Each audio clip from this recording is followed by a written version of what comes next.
Hey everybody, welcome back to the channel. More Pillage here as we work our way through the factions.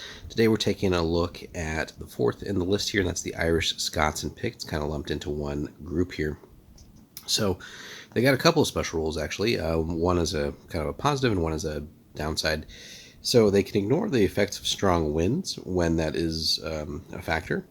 As a downside though, they don't get the ability to perform shield walls. So unit-wise, let's jump in here. So again, they don't have any particular special units, so no Berserkers or Huskarls, no access to the War Wagon. Pretty standard cost there for the Warrior, the Chieftain, and the Healer.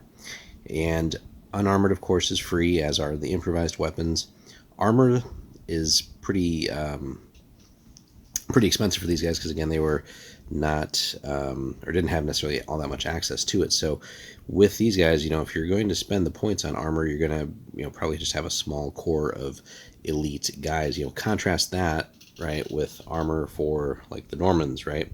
So that being said, you're probably going to go with shields more often or not, just because that 30 gold that you're spending on armor could buy you 3 more unarmed improvised weapon guys before you at least get in some upgrades. So probably not going to see too much armor, but probably a fair few shields in the list.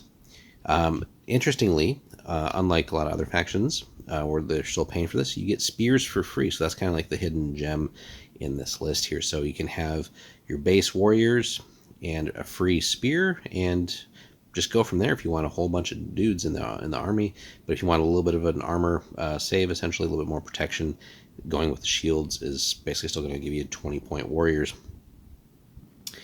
They do have hand weapons, which again you're going to pay a premium for compared to other factions here, with 20 points apiece. So really it's going to be largely spears, and we'll come back to that. So again, more advanced weapons you're going to pay quite a bit for, and then 25 if you do want to get some access to the Dane Axe for some heavy hitting, but that's again a lot of points. Where we're going to see the most value out of these guys, and again it's basically just a horde list with some basic weapons, but slings are free, as are javelins. So now the downside is, of course, we don't get the War Wagon, but if we take advantage of all the freebies we get here, so basically keeping them unarmored, going with spears or ranged weapons like the sling or the javelin, and then throwing the occasional shield in for the close combat guys, we're going to have a list that should outnumber most opponents. They do have other long range options, but again, you're going to pay such a premium for them.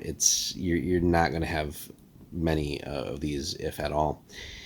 You're paying 40 if you want a bow, which is more than anyone else so far, so that's kind of an insane cost, but so probably not going to see too many bowmen for these guys.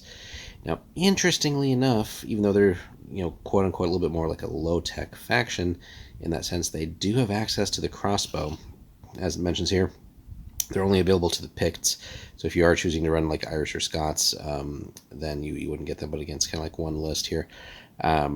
Who used it as a weapon of hunting in war, but so only 25, quote unquote, only 25, so cheaper than actually what the Normans would pay for it, for some crossbow action. So I guess if you wanted some heavy long range firepower, you might drop in a few crossbow guys, but probably not some bow armed forces here, right? 40 is a lot. I mean, realistically, you could get 4 more warriors with just a spear and no armor, versus 1 bow, so figure that out. No access to cavalry either, as we might expect. They do get the war horn, no banners, interestingly enough, as well.